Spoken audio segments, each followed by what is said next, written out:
Hello everyone, this is Chris with Sticker Fab. Today we are in North Fort Myers at our office. It is a Saturday and 67 degrees, and that's actually not that bad since it's winter and it's probably cold where you guys are at if you're watching this when this video debuts.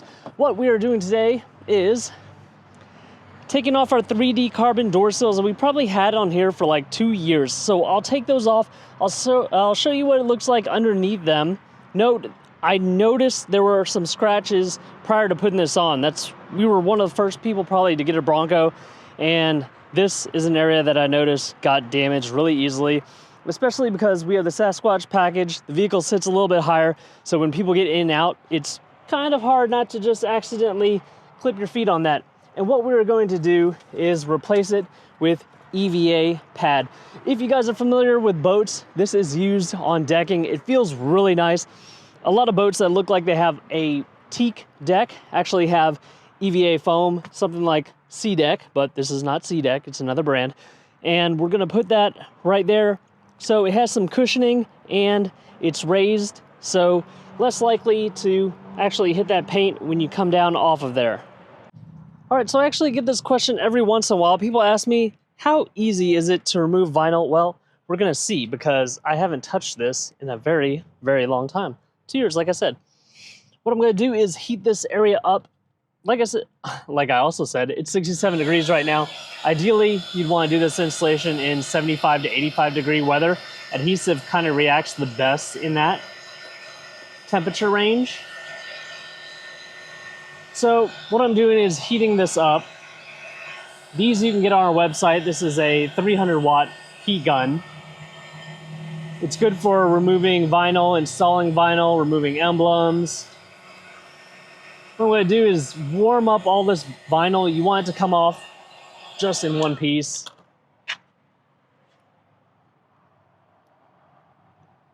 Get in under there. What happens to the vinyl when it gets a little bit cold is that it gets brittle and it's more likely to rip and tear. Put a little heat on there.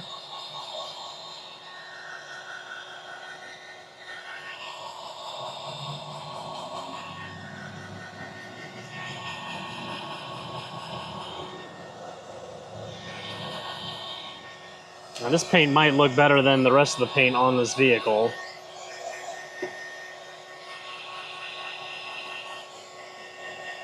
I don't know if you can see it from there, but some of those spots right there on the edge is what I was talking about.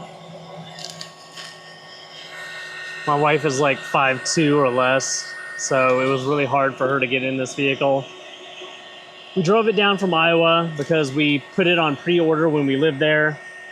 A couple months later, we had to go get it, drive it back to Florida.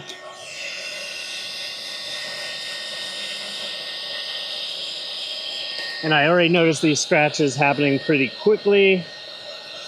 So I made these door sills. Oh, almost.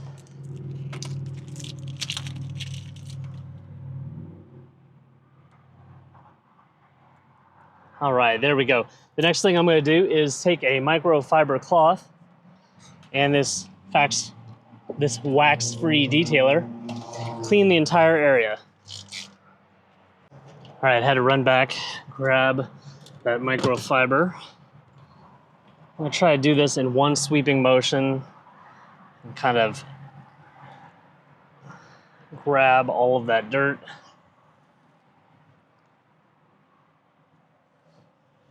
Of course, you could prep this area with isopropyl alcohol as well. Just remember that when it is a little cooler outside, it takes a little bit longer for that isopropyl alcohol to dry. And not only that, if it's really humid, it dries up pretty slowly as well. I'm gonna take my front piece, push this door open as much as I can, kind of figure out where I wanna put it. We designed these to go pretty much in the flat area, not on these curves.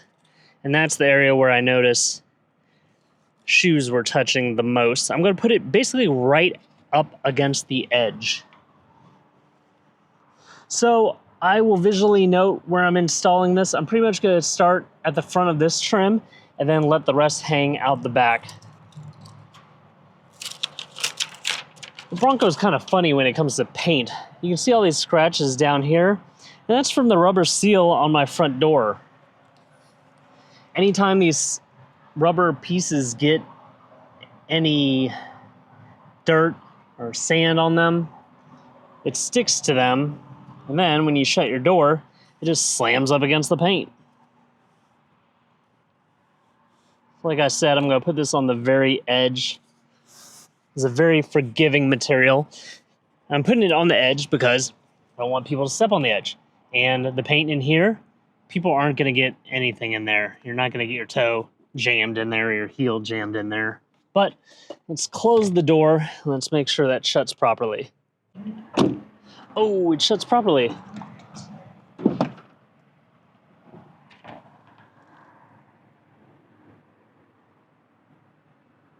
Yep, don't think that's touching anything. So we've successfully installed the front. Now I will install the rear after removing that vinyl. Press down firmly, nice pressure. First, let's remove that and let's see if I can get a snap transition. All right, I hope that transition worked well. Okay, let's see, where will people be stepping?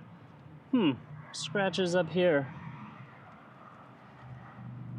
Let's go with, they're gonna drag their feet probably right in this area. That's probably from all of that sand that I wiped off, and maybe a little bit of the door. I can use some rubbing compound since that's a light scratch to get that off. Push down firmly. Let me get inside. I am curious. Okay. So probably likely to kick that before you get down here. So that's probably the area. And heck, I could even step on this. It is basically an EVA foam, and that's what people use as boat decking. So you can kind of just step on it. Have it out there right up against the edge like the front. So we will have these both for the 2-door and the 4-door. Of course, in the 2-door application, the front will be longer as the doors are longer and that sill is longer. Whether you're a longtime Bronco owner or a brand new customer about to get your Bronco even, check these out on our website, stickerfab.com. If you haven't already, please like this video and subscribe to my YouTube channel. Hit that bell notification icon for the latest and greatest things we're coming out with for the 2021 and up Ford Bronco.